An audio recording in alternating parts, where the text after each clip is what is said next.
የብልጣብልጥነት የሸዋሸዋ መንፈስ እጹ መሆናቸው ለምሳሌ የመንግስት ለውጥ ላይ ካልታሰሩ ሰዎች መሃል አንድ ሙሉ ቤተሰብ 16 ነው 18 ሰው መጣ እየተንጋጋ አረቄውን ጥሎ በፖፖ ምግብ አቀረቡልን።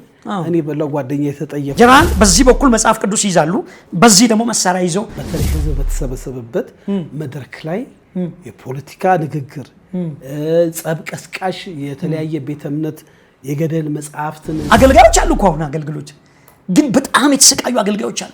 ልብስ መቀየር የማይችሉ ሰዎች አሉ። እሳቸውም እኮ ወረዱ በቃውት ብሏል። አስተዳዳሪ ሆነው ደግሞ የምንድነው የጭቃሹ እነዚህ ሰዎች ዛሬ ግን ቢማሩ ቢያውቁ ውጪ ነው ያሉት። ለህብረተሰቡ ግን ምን አደረጉ? ምን ሰሩ? ምን አይነት ነገር አደረጉ ስትል የለም። እስር ቤት ታሰርኩኝ። ኢሰፓዎችና ደርግ ኢሰፓዎች በሌላ ቤት አላቸው ራሳቸውን ለማሳወቅ ወይም ደግሞ እዛ ጋር የሚያገለግሉትን ነገር ኤግዛጀሬት ሆኖ እንዲወጡ ተከታይ ለማፍራት እንጂ የጽድቅና የእውነት ቃል መሰረት ላይ ያስተምሩ።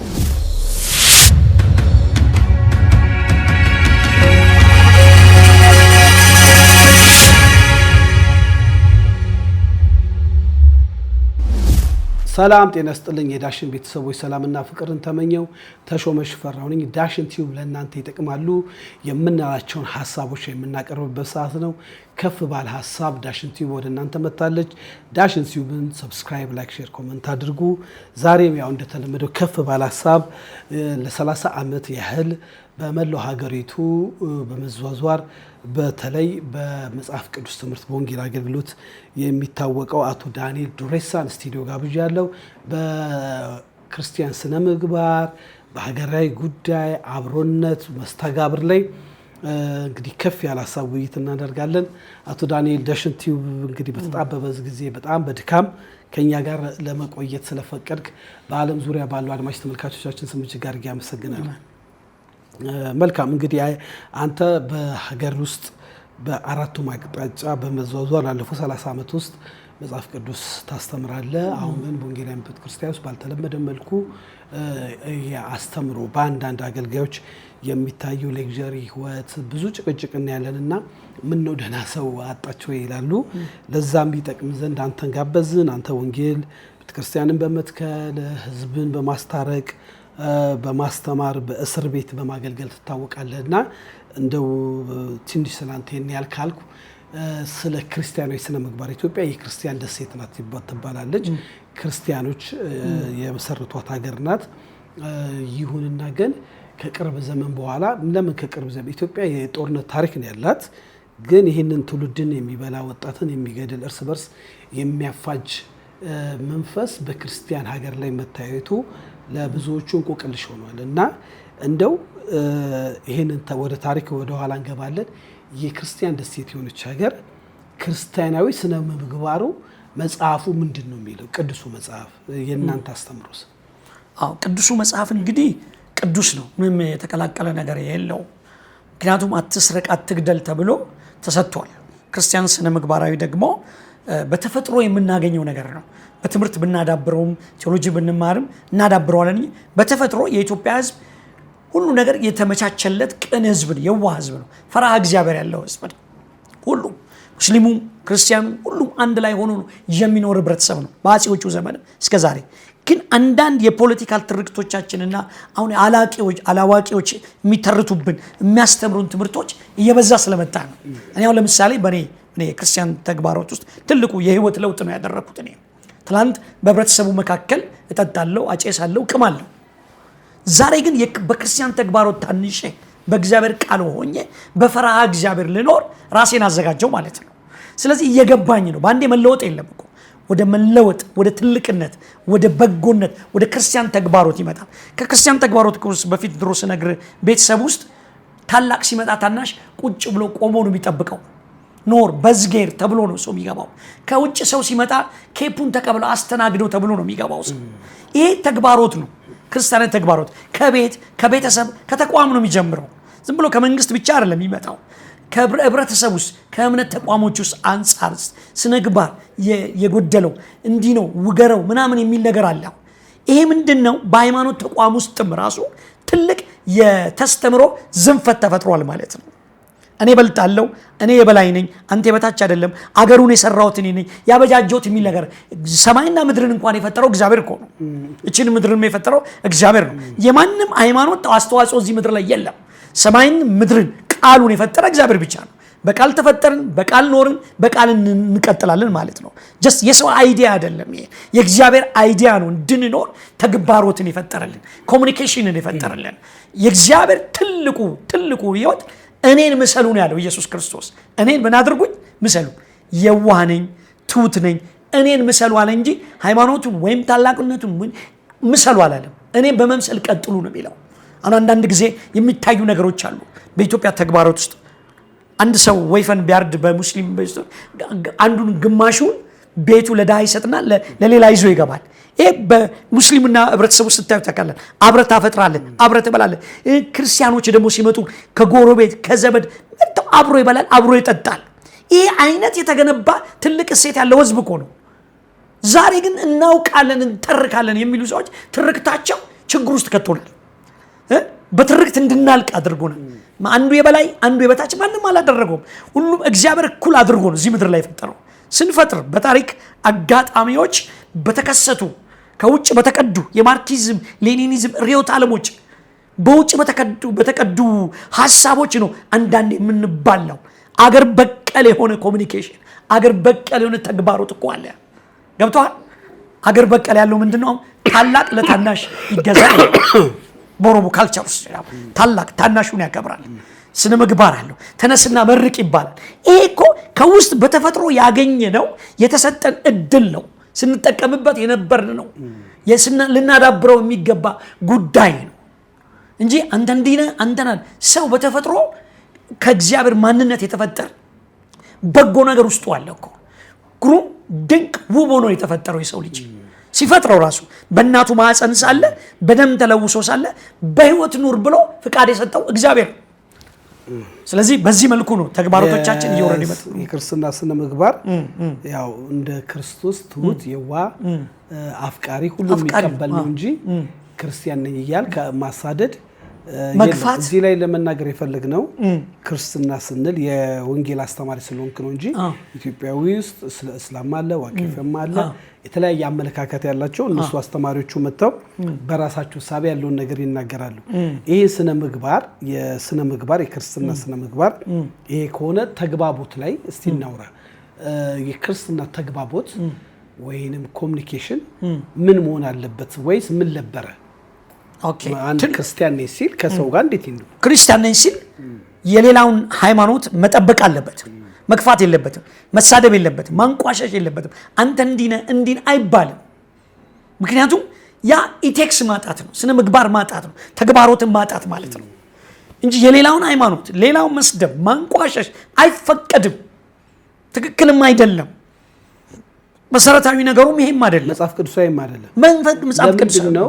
አንዳንድ በየቤተ እምነቱ በተለይ ህዝብ በተሰበሰበበት መድረክ ላይ የፖለቲካ ንግግር፣ ጸብ ቀስቃሽ የተለያየ ቤተ እምነት የገደል መጽሐፍትን እያነሱ ያለ ቦታው ያለ እንድምታው ወይንም ያለ እውቀት የሚነገር ብዙ ጸብ የሚቀሰቀስ እናያለን።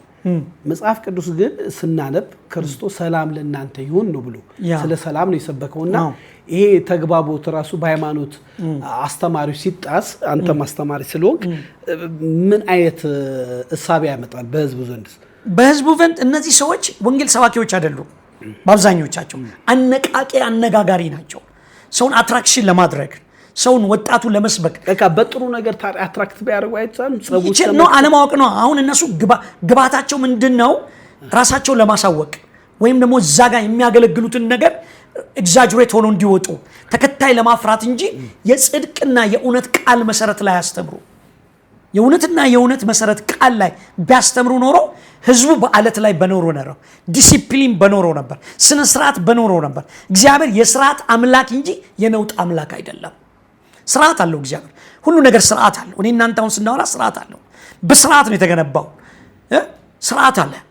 ስርዓት ደግሞ ለአንድ ሀገር ትልቅ ኢኮኖሚ ምንም ትልቁ ግንባታ ስርዓት ነው። ስርዓት ያለው ሰው ዲሞክራሲ የመጣበትም አገር ላይ እንኳን ነውጦች አሉ እኮ። ግን በስርዓት የተገነባ ህብረተሰብ ስነ ምግባር ያለው ንግግሩ፣ ህይወቱ ክርስትና እኮ መናገር ነው። ህይወቱ ነው የሚመሰክረው። ትናንት እኔ ሰካራም ነበረ ዳንኤል፣ ጠጪ ነበር፣ ከቤተሰብ ከህብረተሰብ ከጓደኞቼ ህይወት ተለወጠ ይለኛል አባቴ። አንድ ጊዜ ሰዎች ሲመሰክሩለት ክርስቶስን በልጄ ያገኘሁት አላቸው። እንዴት? ህይወቱ ተለውጦ ሰው ሆኖ ከረባት ለብሶ መጽሐፍ ቅዱስ ይዞ ጫት በያዘበት ለማስተማር ሲነሳ እናንተ 5-6 ሰዎች አትመሰክሩልኝም አላቸው አጠገቡ የነበሩ ሰዎች። አንተ ጎረምሳ ሆነ የአቶ ቢስተራ ልጅ ነህ። ጫት ቃሚ ነበርክ። ሌሊት የሚመጣውን ገጠሬውን እንደው ምን ታረጉ ነበር? ከዛ ህይወት ግን እንዴት ወጣ? እንደው አብራያ እስቲ ለበርኩ ስትል አሁን በጣም ብዙ ችግር ውስጥ ያሉ ወጣቶች ይሄን ቪዲዮ ላይ ይችላሉ። ወንጌል እንዴት እንደሚለውጥ ምን ትሰራ እንደነበረ አለፍ አድርገህ ትምጣ። እንግዲህ ምንድነው መሰለ ይሄ ማጭበርበሩ እንደ ከተማ ባህሪ ኳስ ትጫወታለህ ምንም ትላለህ። በኋላ ላይ ግን ጎረምሳ ስንሆን ገንዘብ ሲያስፈልገን ለመቃም ስንፈልግ ወደ ይሄ ቀይ፣ ቢጫ፣ ቀይ፣ አረንጓዴ እያለን ማጭበርበር ጀመርን። ካርታ እንደዚህ እያለ ሰውየው እንዲበላ ታደርገዋለህ፣ ትጋብዘዋለህ። ከዛ በኋላ ሰውየው ቀስ እያለ ብሩን ያወጣል የሚበላ እየመሰለው። መጨረሻ ላይ ግን ሙልጭ አድርገህ ትወስድበታለህ። ታውቃለህ? ወለት ደግሞ ብር ትጥልበታለህ። ሲመጣ ሰው መቼም በብር ላይ አውቶቢስተራ ልክ ጫፉ ላይ በዚህ በአውቶቢስተራ በሰባተኛ ባብነት በላይ ደግሞ በሚካኤል ሰፈር ትወጣለህ። ጣል ታደርግበታለህ። ከክፍለ ሀገር ነው የሚወጣው ሰውየው። ብር አገኘው ብሎ ሲያወጣ ብሬን ወሰድክ ብለህ ትይዘዋለህ። ሰውየው አረ ብሬን አለ። ከዛ በኋላ የእሱን ገንዘብ ውስጡ ያለውን ኪሱ ገብተህ ትወስደዋለህ። እንደ ፈታሽ አስመስለህ ወሰድክብኝ ብለህ ፈታሽ 2-3 ሆነን እንይዘዋለን። ሰውየው ደግሞ ምናምን በቃ ብሩን ወሰድኩ ብሎ ነው የተቀበለው። ግን እኛ ግን ፎርጅድ ብር ነው ያስቀመጥነው። ጠቅላላ እውነተኛውን የሱን ብር ወሰርንበት ማለት ነው። በማጭበርበር በማታለል በብዙ ነገር ውስጥ አልፈናል። ገብቷል? በመቃም በመጠጣት በብዙ የእንደዚህ አይነት ሰርክል ቃዴስ ውስጥ የነበርን ሰዎች ነን። እንዴት ወጣ? ከዛ ልወጣ የቻልኩት ወደ እስር ቤት አገልግሎት ውስጥ ገባሁ። እስር ቤት ታሰርኩኝ። አንተ ራስህ? እኔ ራሴ ታሰርኩ። በወንጀል ታሰርኩ። በቃ ቤተሰብ አጭበረብራለሁ፣ ውጭ አጭበረብራለሁ፣ ታሰርኩ። በቃ ስታሰር እግዚአብሔር ወደ እስር ቤት ሲከተኝ ቁጭ ብዬ መጽሐፍ ቅዱስን ለማንበብ ለመማር ጊዜ አገኘሁ። ራሴን ለማየትም አመጣሁ። ከዛ ላይ እግዚአብሔር አይምሮዬን ከፈተልኝ። መጽሐፍ ቅዱስ እንዳነብ እንድመለከት የህይወት ለውጥ እንዳደርግ እየገባኝ መጣ። እዛ ውስጥ እኮ በጣም የሚገርም ነገር ትክክለኛ የእግዚአብሔርን ቃል ተምሮ የሚሄዱ እንዳሉ ሁሉ አንድ በጣም የማረሳው 7 ገዳይ የሚባል በክር የጻፈ ሰው ነበር አምቦ እስር ቤት ውስጥ 7 ቤተሰቦቹን የፈጀ ማለት ነው። አየህ፣ ከስነ ምግባር ውጭ ሆኖ በሰይጣናዊ ነገር መጥቶ የወለዱትን እናትና አባትን ገሎ በዚህ በ7 ቤት ወደ ነው እና ሹራቤን አንስቼ ዳንኤል ታውቃለህ አላውቀውም አልኳቸው። ከዛ ለምንድነው ልዩ ነገር ያደረክልኝ? እስከዛሬ እዚህ ቤት ውስጥ ያለው ሁሉ ሰው ይገፋኛል አለ።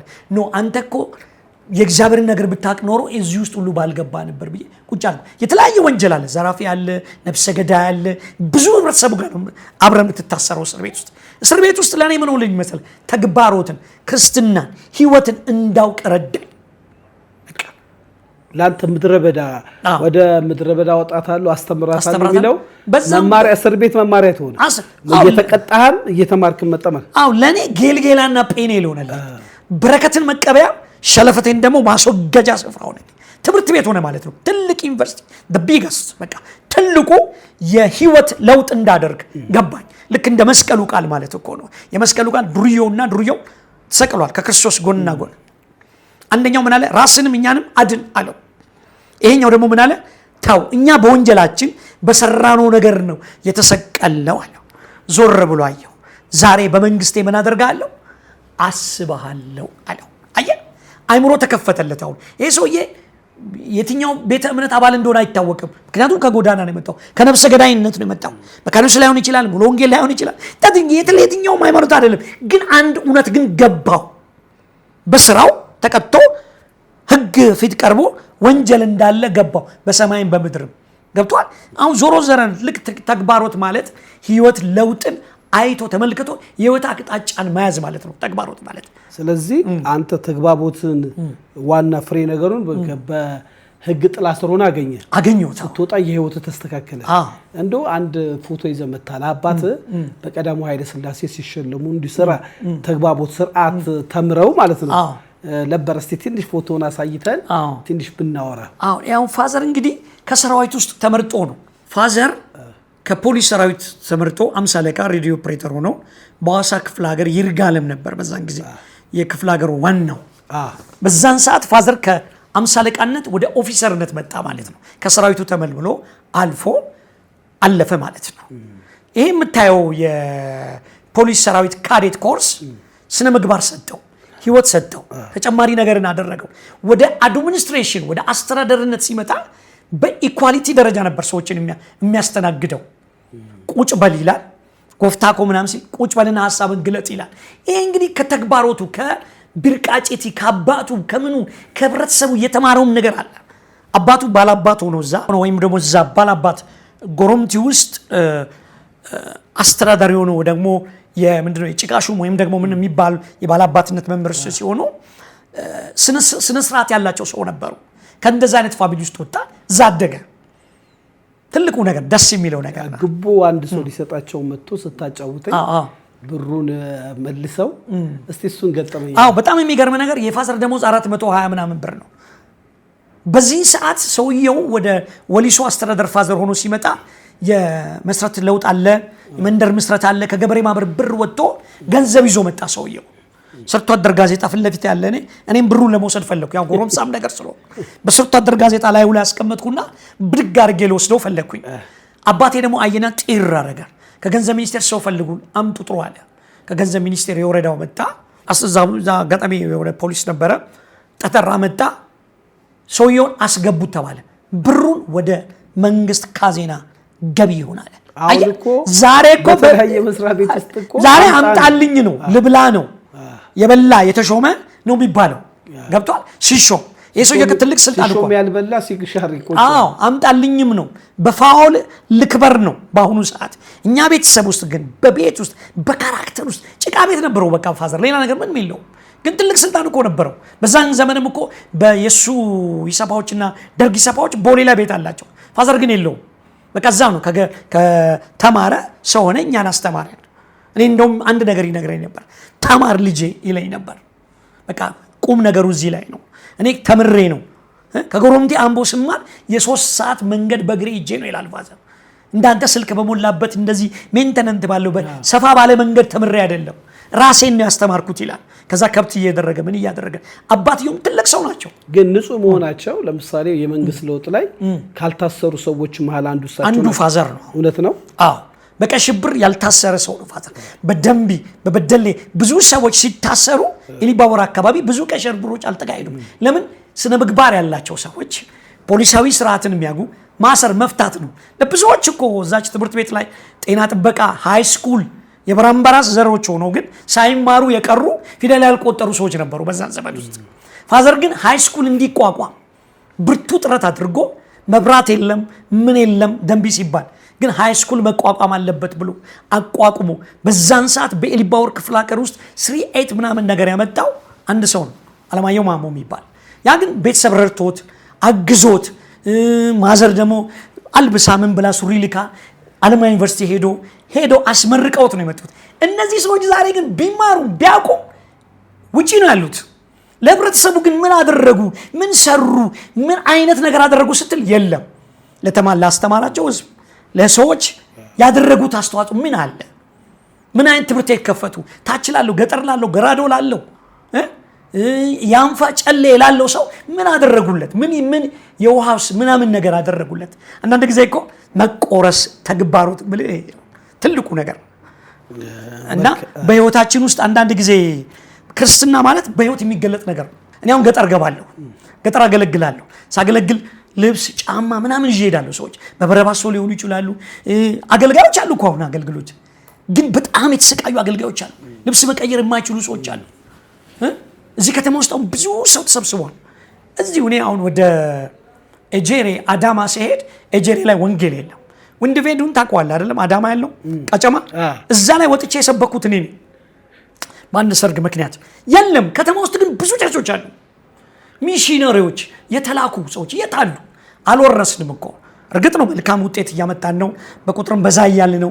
ግን የህይወት ኳሊቲ ደግሞ ያስፈልጋል፣ ስነ ምግባር ያስፈልጋል እኮ። የጥንት ክርስቲያን ሲባል ሰማለሁ የጥንት ክርስቲያን ታማኝ ነው ያ ለሂሳብ ያዥነት ለብዙ ነገር ለድር ሊቀመንበርነት እንደ ወንጌላውያን ቤተክርስቲያን ትንሽ ቃሉ ጴንጤ ሌባ ነው የሚባል ነገር እየተበራከተ መጣና ይሄንን እንደ አንድ አገልጋይ ስትሰማ ደግሞ አንዳንድ የመጡ አዳዲስ የመጡ አገልጋዮች አሉ በብዙ ቤት ተከበው በቃ አየሩን ይዘው ለዓለም ላይ መነጋገሪያ ወይ ደግሞ የሚታወቁት በስድብ በማንጓጠጥ አጋንንት በካራት ያወጣለው ምናማዝ እንደው በቃ መጽሐፍ ቅዱሳዊ መሰረት የሌለው ግራ የሚያጋባ ነገር በየጊዜው አዳዲስ አጀንዳ በመስጠት ግን ብዙ ተከታይ ያበዙ እና ያለንና አንድ አገልጋይን ስታይ ምን ይሰማል? እኔ በሁለት በኩል ነው ማየው ጉዳይ። ተገልጋዩ ህዝብ ላይ ችግር አለ ብዬ ነው። አንደኛ መጸለይ ያለበት ቤቱ ራሱ ተሰልፎ ልክ እንደ ቀበሌ ጨው ከመሄድ ቤቱ ቢጸልይ። የድሮ ክርስቲያን እኮ በቤት ውስጥ ባለች ጸሎት ቤት ነው የሚለው። ቤቱ ለምን አይጸልይ? ልጆቹን ሰብስቦ ለምን አይጸልም? አካባቢውን ሰብስቦ ለምን አይጸልም? በሱ በራሱ ባደገበት ቤተ ክርስቲያን ውስጥ ለምን የጸሎት ህብረት ውስጥ ሆኖ ቁጭ ብሎ አያድግም? ለምን? እኛ እኮ እንደዛ ነው ያደግነው። በቤት ለቤት ፕሮግራም ነው። በአንድ ቀጥታ ወደ መድረክ አልተመጣም። ደረጃ ጠብቀን ጊዜ ጠብቀን ጠቀሙን። እነዚህ ሰዎች አገለገሉን፣ ቆነጠጡን። ገብቶሃል? ህብረተሰቡ ደግሞ እነዛ ደግሞ ከህብረተሰቡ ወስደው መቀነቱን አስፈትተው ተቀብለውት እሱ ላይ ሌላ አክት ሌላ ልምምድ ጀመሩ። ከዛ ሁለቱ ያለው ጥራት ልነግርህ ነው። በደርግ ጊዜ አሁን መካነ ኢየሱስና ቃለ ሕይወት ናቸው የተከፈቱ ቸርቾች። ግን አንደርግራውንድ የሚጸልዩ ብዙ ቸርቾች ነበሩ። እነዚህ ትልቅ ቤተ እምነቶች ቢገስቶች በቁጥርም በኳሊቲም በማስተማርም ጥራት ይበልጣሉ። ብዙዎችን ወልደዋል፣ ብዙዎችን ማልደዋል። ሚካኤልም ሕይወት ብርሃንም እንዳለ እያለ መጡ፣ ተወለዱ። እነዚህ እኮ የትልልቆቹ ቸርቾች ውጤቶች ናቸው። ግን የነሱን ባህሪ ግን አልተከተሉም እኮ። ቆይ አባቶች በመልካም ነገር ከዘሩ ካስተማሩ መልካም ዘር ከተዘራ እንዴት የማይሆን ዘር በቀለ ብሎ ሰዎች ይጠይቃሉ። እኔም ጥያቄ አለብኝ። እነዚህ ባህሪያቸውን አልተውም። ካራክተር እኮ ባህሪ ነው። አሁን እኔ ድሮ ለቀኩ አላልኩም? አብዶ በረንዳ አቅም ነበር ጫት መርካቶ ማለት ነው። ከዛኛው ባህሪ ነው የወጣሁት። እነዚህ ሸጉጠውት ነው። ክርስቶስን የሰበከ ነፍሰ ገዳይ አይደለም ክርስቶስ እኮ። አንዱም ሰይፍ መዘዘና ቆረጠ። ገብቷል? ባህሪውን አልተውም ማለት ነው። ነፍስ ሊያጠፋ አይደለም፣ ገጠመለትና አስተካከለለት። እነዚህ ሰዎች የባህሪ ችግር አለባቸው። የብልጣብልጥነት የሸዋሸዋ መንፈስ ደብቀውታል ማለት ነው። ውስጣቸው አስቀምጠውት ብድግ አደረጉ። እድል ሲያገኙ ይመዟታል። ምክንያቱም በክርስትና ስም በመንፈስ ስም ይመዙና ይጠቀማሉ። ቢዝነስ ተኮር ናቸው። እነዚህ ቢዝነስ ተኮር ናቸው። ወንጌል ተኮር ቢሆኑ ኖሮ የወንጌልን ቃል ሰብተን 7 ጊዜ እግዚአብሔር ይባርክ ሲሉኛ እኮ ወደ ቤት ሄደናል ሳንቀበል ማለት ነው። ፖስታ 7 ጊዜ እግዚአብሔር ይባርካችሁ እንደዚህ ነው ሲባል ሄደናል። አሁንም እኮ እኛ ሰተን አገልግለን ነው የምንገባው። አንዳንዴ የሚገርም ነገር አንዳንዴ የእግዚአብሔር ሰዎች የሰጡን። አሁን እኔ ኢንጂነር ጌታነህ የሚባል ሰው ነበር አጠገቤ ያሰለፈልኝ ሰው። በጣም ትልቅ ወንጌል ሰበክን። ወደ ወዴሳ አምቦ ታውቀዋለህ መሰለኝ። የቤተሰብም አቅጣጫ ሊሆን ይችላል። እዛ ዶዮ ድሊሳ ስንሰብክ በጣም የሚገርም ነገር እየሰበክን እያለ ከርቀት ዶዮ ድሊሳ አለ፣ ደቢስ አለ ማዶ ላይ ወንጌል እየሰበክን አንድ ሙሉ ቤተሰብ 16 ነው 18 ሰው መጣ እየተንጋጋ አረቄውን ጥሎ። ምንድነው የፓወሩ የድምፁ ኃይል? እዚህ ጋር እኮ አውጣ 7 ጊዜ ጮህ ነው የሚባለው። ግን እዛ መጣ ፓወሩ። ተራራ የበቀል ቅባት ተራራው። እኛ ማይክ አለን። ዶዮ ድሊሳ መጣ፣ ህዝቡ ጎራ መጣ። እዚህ ከሰበክነው ህዝብ በላይ ተጨመረ። ኢንጂነር ጌታነህና እኔ ሙሉ ገንዘቡን ይዞ አቅሙን ይዞ ብሩን ይዞ ሄዶ ነው ለማገልገል ሄዶ ሰውዬ። ገብቶሃል? ሙሉ ወጪውን ኢትዮጵያ ሆቴል አሳድሮን ግዝባችንን ችሎ ነዳጁን ጥሎ መኪናውን ነዳጅ ሞልቶ ሄዶ አገልግሎ ይመለሳል። ከአንዴም ሁለቴ ጋጎ፣ ጭሊሙ ብዙ ጊዜ አብረን ወደ ሞቻ ሊባቡር መቱ ድረስ ሄደናል። ይሄ ምንድነው መሰለ? ዛሬ ወንጌል የሚሰበከው ከሰጠው አምጣልኝ ነው። መልካም ነው እኮ ችግር የለውም።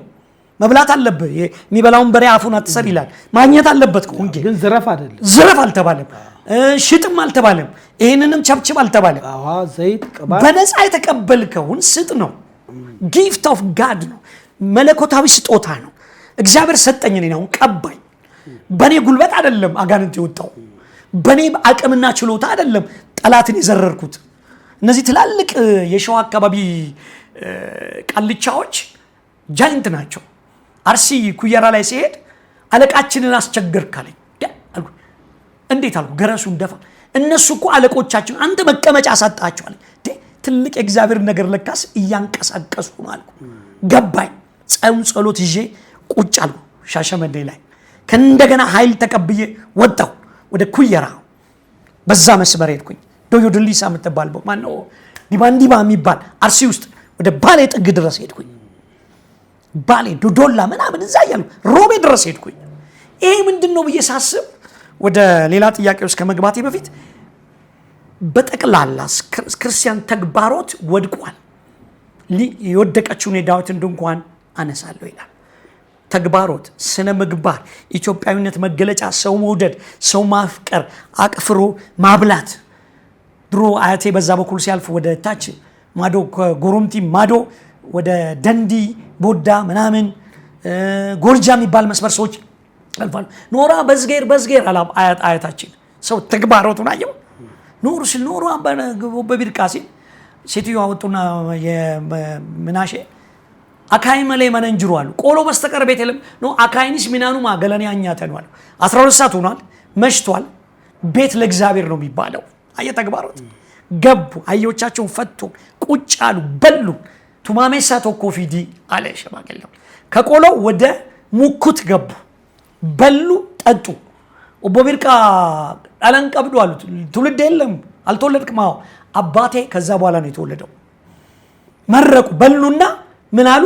ኦቦ ቢርቃ አለዋቀዮ ሲያከኑ አሉ። ምን ማለት ነው?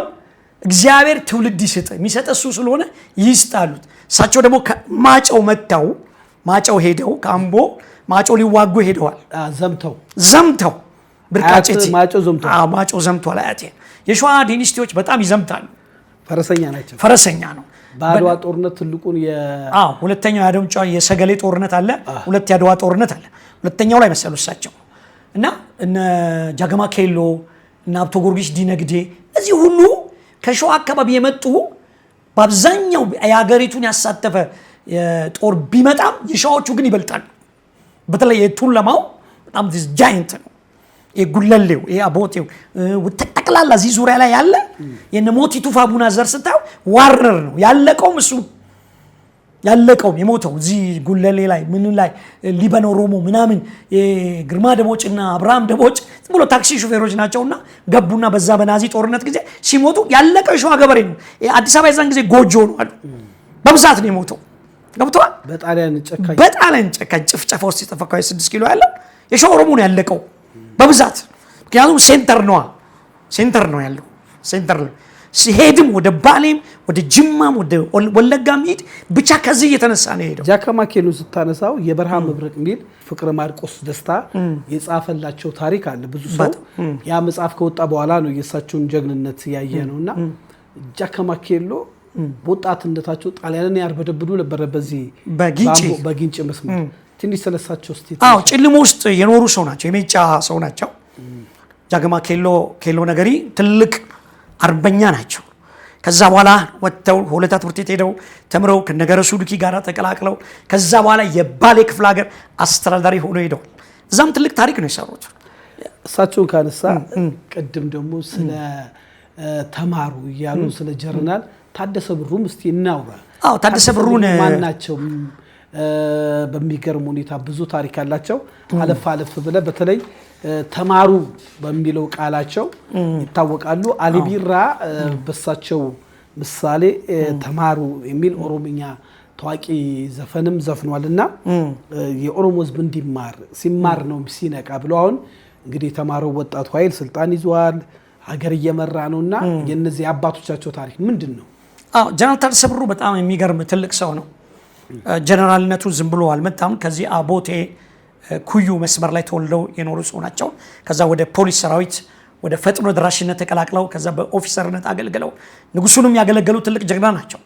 የ1963ን መፈንቅለ መንግስት ከሌሎቹም ጋር ሆነው ከነ ኮሎኔል አለሙ ቂጤሳ ጋር ከትላልቅ ጀነራሎች ጋር በሜጫና ቱለማ ማህበር ውስጥም ተሳትፈው ትልቅ ጉሉ አስተዋጽኦ ያደረገ ጀግና ሰው ናቸው እና እኚህ ሰውዬ በለውጥ በደርግ ጊዜ ነው ህይወታቸው የጠፋው።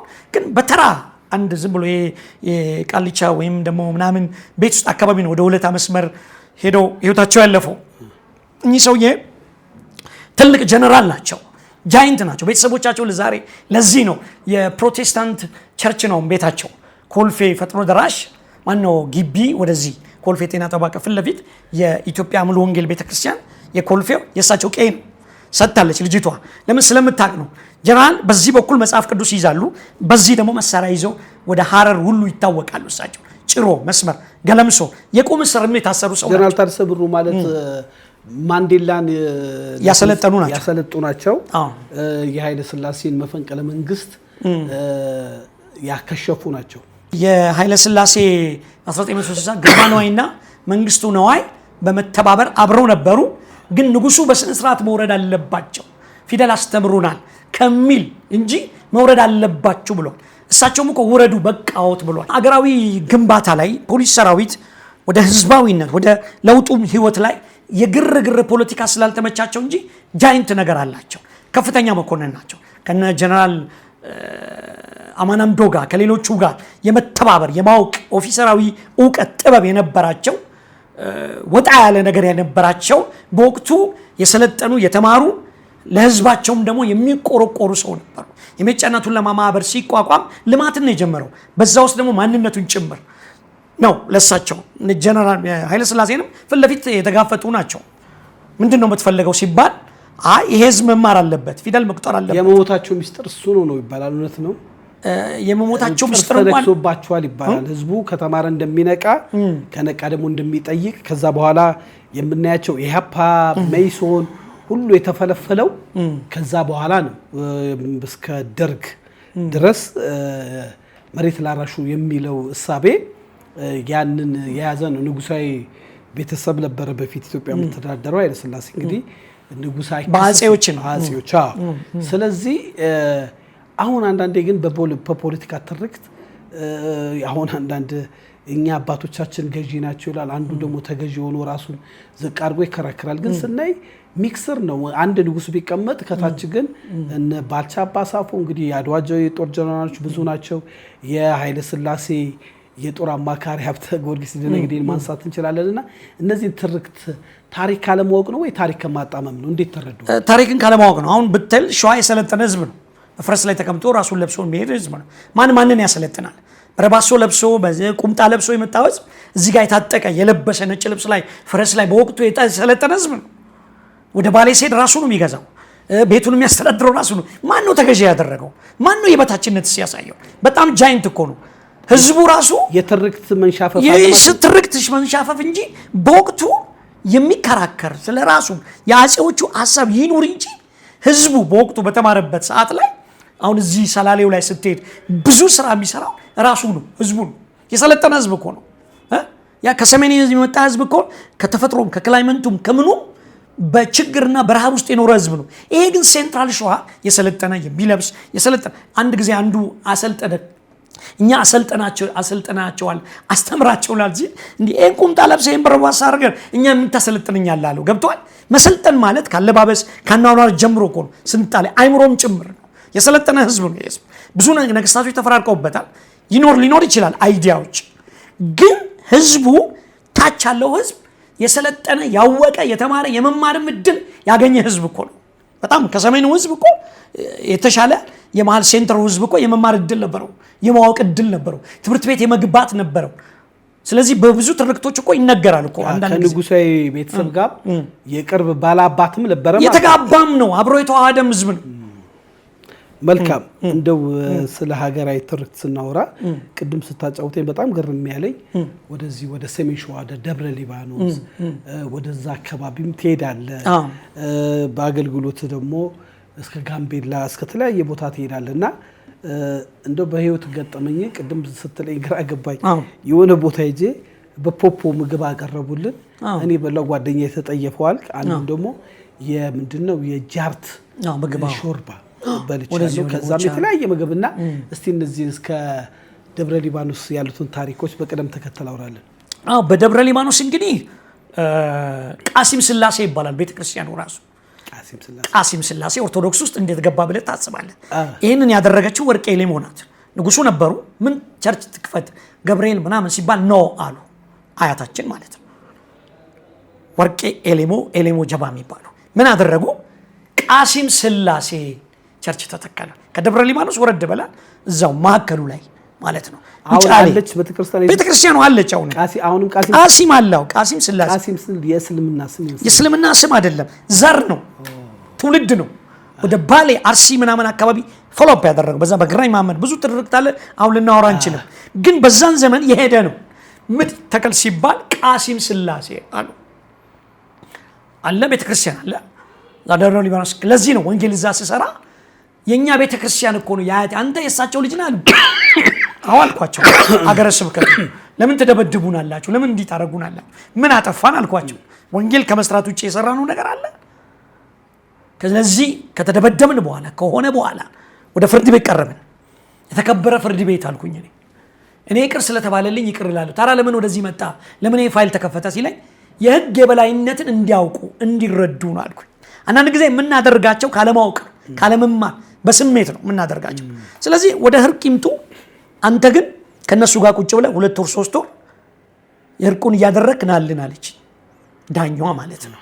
ከዛ በኋላ አብረን ቁጭ ብለን ወንጌል እየተማማርን እነሱም እያስተማሩ ማድረግ ጀመርን። መጨረሻ ላይ ግን አንድ ነገር ላይ ደረስን። ታርቀን በአንድ ማዕድ ላይ በልተን ጴንጤ ተደብድቦ ቤቱ ተቃጥሎበትም ይቅርታ ጠይቆ ኖረ ተባለ። ለቀጣዩ የወንጌል አገልግሎት ትልቅ መሰረት ተጣለ ማለት ነው። አሁን መካነ ኢየሱስ ቸርች በዋናው ቢሮ ደብረ ጽጌ ላይ አለ ማለት ነው። ቸርች ውጫሌ ላይ። ይሄ የሚገርመው ምንድነው? እኛ በተግባሮት ያገኘነው ውጤት ነው። አየህ፣ ወንጌልን ዋጋ ተከፍሎ ቀስ ብለህ ህብረተሰቡ ካለማወቅ ነው ያንን ያደረገው።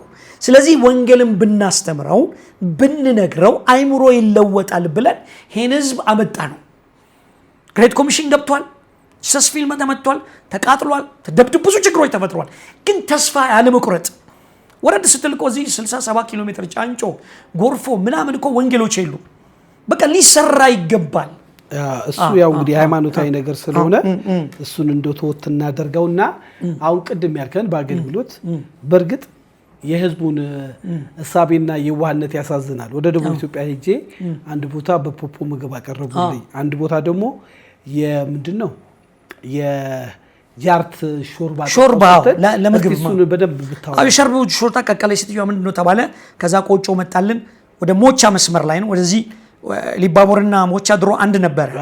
ወደዛ ደግሞ ቡሬ ያለ 5 ብሔሮች አሉ። ወደዛ ወደ ጋምቤላ አካባቢ አኝዋክ፣ ኒዌር፣ መዠንገር፣ ኢታንግ እያለ ይመጣል። ግማሹ ኒዌር ነው በልቶ ጠጥቶ ጥብሎ ሜዳ ላይ የሚተኛ ህዝብ ነው ያለው።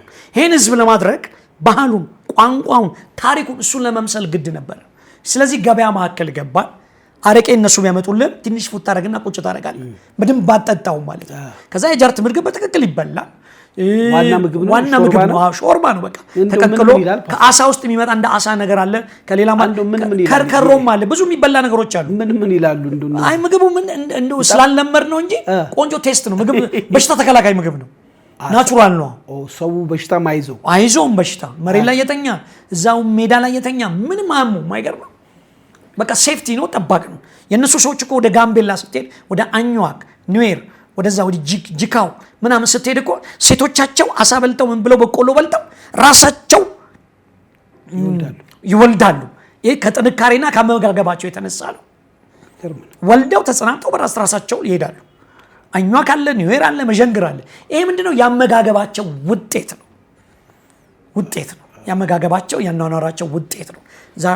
የጃርት ሾርባ አይገኝም፣ ግን እንደውን ተውና በፖፖ የቀረበውስ ነገር የፖፖ የቀረበው በድንች ነው። ድንች እዚህ ወደ ኩየራ ወደ ዳንሼ የምትባል ቦታ ላይ ቀረበልን። ፖፖ ድንች ምግብ ነው፣ ካርሲ ነው። አመጡ ከእንትን ላይ ከግርግዳ ላይ ነቀለችና አመጣችው። ልጁ ሳይደነገጠ ገና የ3 ሰዓት መንገድ አለን ወደ ፊት ለፊት። እንዴት አልበላም አለ። በቃ ወደ ኩየራ ተመለስ አንተ ተባለ። ወደ ኩየራ ዳንሼ ትንሽ ቀርበና ተመለሰች። እኔ ግን ቀጠልኩኝ። እንደሱ ግን እኮ ከገበያ ንጹህ ድንች ነው ያመጡት። ታጥቦ የተቀመጠ የተሰቀለ ነው። አይ እነሱ እንደ መጸዳጃ ይጠቀሙበት ምግብ ማቅረቢያ ነው። ለኛ ነው እንግዲህ። ግን ጭንቅላታችን ላይ ያ ነገር ስላለ ያንን ነገር መቀበል ይከብዳል። ግን አንተ አደረከው። እኔ ያደረኩት በላው። አመስግኜ እግዚአብሔር ይመስገን ብዬ ወጣሁ። ወደ ሐረር ስትሄድ ሻይ ንጹህ ላይ ቁጢ ሊያመጣልህ ይችላል። ልትበላ ትችላለህ። ጠጣለህ። ምንም ማለት ኦፌስ ነው። አንዳንድ ጊዜ ከኮምፈርት ዞናችን ወጥተን ነው ማገልገል ያለብን። ከዚህ ከተለማመድነው ልምምድ ወጥተን ነው ወንጌል ዋጋ ከፍለ ነው የምታገለግለው። አሁን እንደዚህ ስትል ግን አሁን እኮ የፕሌን ቲኬት ተችሎ 5 ስታር ሆቴል ታርፎ በዛ ላይ ገንዘብ ተደራድረው እንደየቤተ እምነቱ 200-300 ሺህ ህዝቡ ከሰበሰበው ከዚህ ደሃ ህዝብ በኮሚሽን ተነጋግረው ነው የሚሄዱት። እኔ የምሰማው ይሄንን ባለበት አሁን ደግሞ አንተ በየገጠሩ ጎዳ ላይ የተኛ እንደዚህ አይነት እየበላው አገልግል ያለው ስትል ተጋጨብኝና በርግጥ እንደዚህ የሚያገለግሉ አሁን በዚህ ዘመን አሉ እና የኔ ወዳጆች አሉ እኮ ወንጌል እንደዚህ የሚያገለግሉ ዋጋ የሚከፍሉ ሰዎች አሉ። በብዙ ችግር ውስጥ በብዙ ነገር ውስጥ ሆነው ደግሞ የሚገርም ነገር እኮ የሚቀበለን ህብረተሰብ ሙስሊምና ኦርቶዶክስ ነው። የለማ ፕሮቴስታንት እኮ ገና ነው። ከየት መጣ ይላል። እንደዚህ ቁጭ በል ቤት እንግዳ ነው ብሎ አስተናግዶ ይሸኛል። ጨዋ ህዝብ ነው የኛ ህዝብ። እነዚህ በዚህ በአምቦምሳ በዶኒ መስመር ይጃል ጨዋ ህዝብ ነው ያለው። ያው በዚህ በሶሻል ሚዲያ ላይ ነው የሚባለው እንጂ ማህበረሰቡ በቃ ሰላም ነው፣ ትርክት ነው። ፖለቲካም እኮ በቅጡ አያውቅም እኮ ያውኑ። አሁን ትንሽ እኔ ከፖለቲካል ፋሚሊ ውስጥም ከምንም ስለመጣው አወራውላ አይደለም እንዴ? ፖለቲካ እንኳን ምንድነው ብለህ ብትነግረው አያውቀውም። እኔ አሁን አምቦ አካባቢ የአባይ ሌቃ ዘር አለብኝ በአባቴ እና የምሪጣ ዘሮች አሉ፣ የቢሎ ዘሮች። አምቦ ብቻ አይደለም የአባይ ሌቃ ዘር ከአምቦ ተነስቶ ነቀምት ነው የሚገባው። ነቀምት አምቦ እያለ እንኳን ይጣላል ሰው። አየም ናኑማ ይፈጥራል፣ ችግር ይፈጥራል፣ ትርክት ይፈጥራል፣ እርስ በርሱ ማለት ነው። አንድ ትልቅ ኤግዛምፕል ደግሞ ወደ መንደር ይወርዳል። ትርክት ይተርካል። እኔ ግን በፖለቲካ ትርክት ላይ ሳይሆን ስታመጣው ህብረተሰቡ ጨዋ ህዝብ ነው፣ ቅን ህዝብ ነው። ድሮ አባቶቻችን አያቶቻችን ሰው ተቀብለው አስተናግደው አብልተው አጠጥተው ነው የሚሸኙት። እና ለዚህ ነው ኦሮሞ ምንድነው የሚባለው? አቃፊ ነው። ይሄ እኮ ትልቅ ተግባሮት ነው እኮ፣ ህይወት ነው። የራሱን አሳልፎ ሰጥቶ አብልቶ አጠጥቶ አንተ የኔ ነህ ብሎ መሬት ሰጥቶ አሳርሶ ተቀብሎ ብድግ ብሎ መንገድ ነው የሚሸኝ እኮ። ታዲያውን ግን አንዳንዴ ይሄ ነገር ወዴት ግን አሁን አርሲ ላይ ቤተክርስቲያን ተቃጠለ እንደዚህ ነገር ሆነ የሚለው የመልካም ህዝብን የሚወክል ጉዳይ ባይሆንም በፖለቲካ ነጋዴዎች የሚፈጸም ነገር ማህበረሰብን ሲረብሽ እናያለን። በቅርብ ጊዜ ደግሞ አሁን እኔ እናንተ በመናወራበት ወደ አያት አካባቢ አንድ ወንጌላውያን ቤተክርስቲያን በጣም በሚገርም ሁኔታ ወጣቶች ግን ተሳትፎ የሌላቸው ትልልቅ ሰዎች ቸርቹን ቆርቆሮን ሲሰባብሩ ዕቃ ሲያፈርሱ በህግ ቁጥጥር ስር ውለው አየን። ያ ነገር የራሱ ማጣራት ይፈልጋል። ግን ትልልቅ ሰዎች እንዴት ሊያረጉ ወደ ህግ አላግባብ ታጥሮ ከሆነም የሚል ሰው ይጠይቃል። እዚህ አርሲ ላይ ደግሞ በየጊዜው ኦርቶዶክሶች ሞቱ ራሱ በሃይማኖት ሰውን የሚያህል ነገር የ100 ዓመት ቤተክርስቲያን ተቃጠለ የሚባል እናያለን። አንተ ደግሞ በአገልግሎት መሬት ድረስ ሁሉም ቦታ አይተያዩልና እነዚህ ነገሮች ሲሰማና መሬት ላይ ያለው ነገር እስቲ ትንሽ አውራ። መሬት ላይ ያለውና ጋዱ ዓለም ውስጥ ያለው ነገር ስታየው በጣም የተራራቀ ጉዳይ ነው። ምክንያቱም እዛ አካባቢ አንድ ወጣት አይተታቃል። ትልቅ ሰዎች ናቸው። ቡና ሲጠጡ አንዱ መጥቶ ትርክ ታወራ፣ ከዛ በኋላ ተወራ፣ ሆ ብሎ ወጡ። ገብቷል። አንዱን ተከትሎ ይሄዳል። እነዚህ ሰዎች ማንንም ተቋም ውስጥ አይወክሉ። ራሳቸው በክፋትና በተንኮል በኮምፕሌክስ መንፈስ ስለተሞሉ ነው ወጥተው ድርጊቱን የፈጸሙት እንጂ የምንንም ሃይማኖት ሊወክሉ አይችሉም እኮ።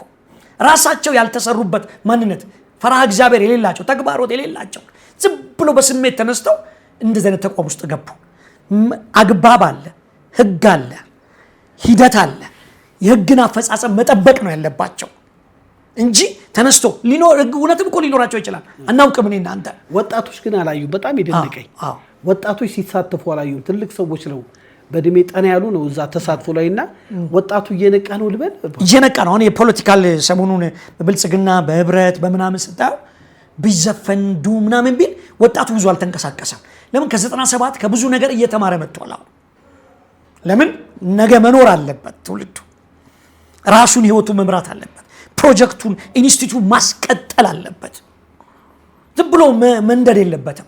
ምክንያቱም ይሄ ትውልድ ራሱን የቻለ አንድ ክርስቲያናዊ ተግባሮት ያስፈልገዋል፣ ህይወት ያስፈልገዋል። ዘ ኪንግደም ኦፍ ፓወር የእግዚአብሔር መንግስት ሁሉን ትገዛለች። በአራቱ ማዕዘናት መንግስታት ይመጣሉ ይሄዳሉ። አሁን ትርክቱን ስለነበር ሁሉም በታሪክ ውስጥ ጊዜ ነበራቸው፣ ተዋናይ ሰዎች ነበሩ፣ አብሮ የሰሩ አገር ያስቀጥሏል። የአሁኑ ትውልድ ግን ታሪክ ሊኖረው ይገባል። ከኔ ጭምር። ምንድነው ታሪክ? ምንድነው የምንሰራው? እግዚአብሔር በሰጠን ዘመን፣ እግዚአብሔር በሰጠን ባስቀመጠን ዘመን እኔም አንተም ምን ሰርተን ማለፍ አለብን? ምን አይነት ስነ ምግባር ከቤተሰብ ከኢንስቲትዩት ከተቋም አስታራቂ ሰዎች ሆነን መገኘት አለብን። የሚያስታርቁት ብፁዓን ናቸው ስለሚል ማስታረቅ መቻል አለብን። ጽንፍ ይዘን እንዲህ ነው። እኔ አሁን ፈልጌ አይደለም የተወለድኩት። እኔ አሁን ከኦሮሞ ህብረተሰብ በእናቴም በአባቴም አሁን እኔ ኦሮሞ ነኝ። ግን ያንን ፈልጌው አይደለም የመጣሁት። ያ ግን የኔ መገለጫ አይደለም። የኔ መገለጫ the kingdom of God ነው። የእግዚአብሔር መንግስት ሰራተኛ መሆኔ ነው የምወደው የማከብረው። ስለዚህ ለዚህ መንግስት የክብር መንግስት ግሎሪውን ይዤ እቀሳቀሳለሁ። እንዲሁ እዚህ ጋር ላቋርጥ ፓስተር፣ ከኦሮሞ ቤተሰብ ነው የወጣው። ቅድም ጋምቤላው፣ ሀረሩ፣ ሶማሌው፣ እስላሙ ጋር ሄዳል።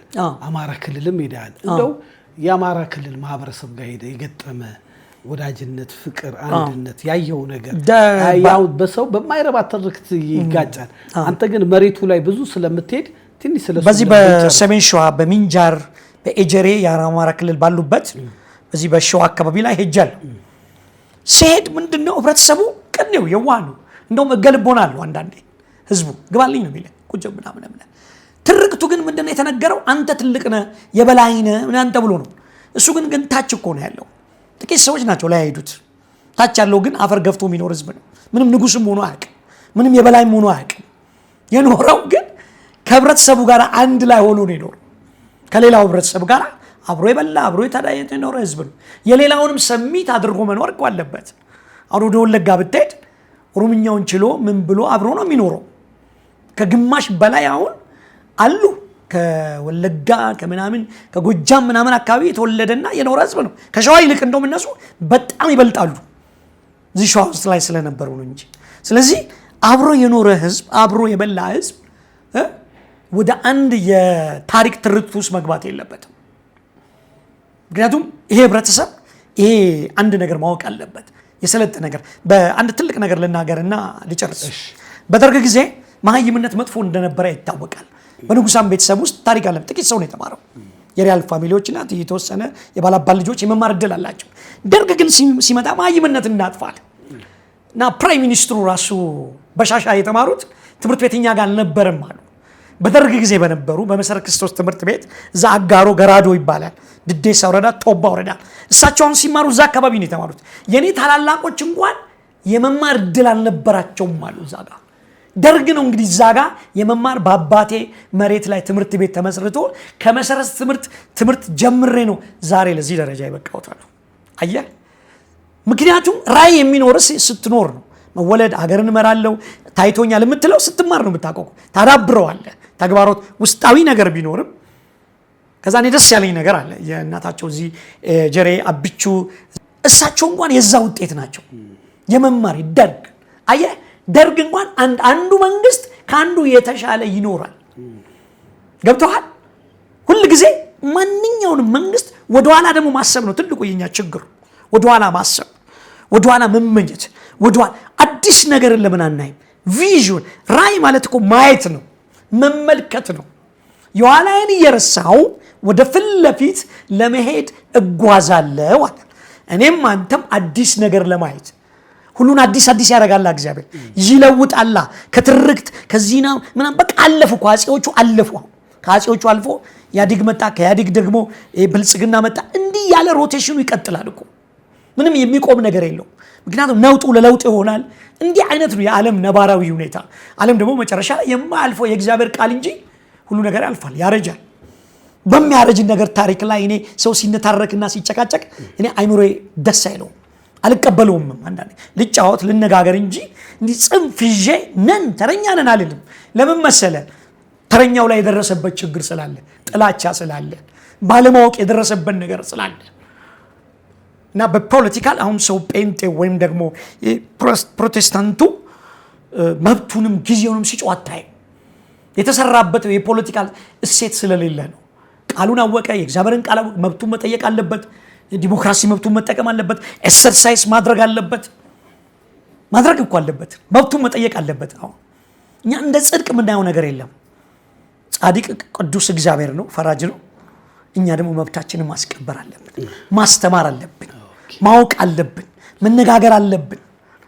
አንዱም ከአንዱ ደግሞ ባህል መወራረስም አለብን። ቆንጆ ባህልን ብንወስድ ምን ችግር አለው? እኔ ያው ባደኩበት በኔ ብሔረሰቦች ውስጥ ትልቁ ነገር ታላቅ ተነስቶ ይመርቅ ይላሉ። ይህ ትልቅ ነገር ነው። ታዲያ ምን ነገር መጽሐፍ ቅዱስም ደግሞ ታላቅ ለታናሹ ሰሚት ያደርጋል ይገዛል ይላል። ስለዚህ አሁን ታላቅ ታናሹ ማክበር ነው ያለበት። አሁን ትልቁ ተግባሩ ደግሞ ይሄ ነው። ስለዚህ በዚህ በተቀለለው ደስ ይለኛል። አመሰግናለሁ ፓስተር።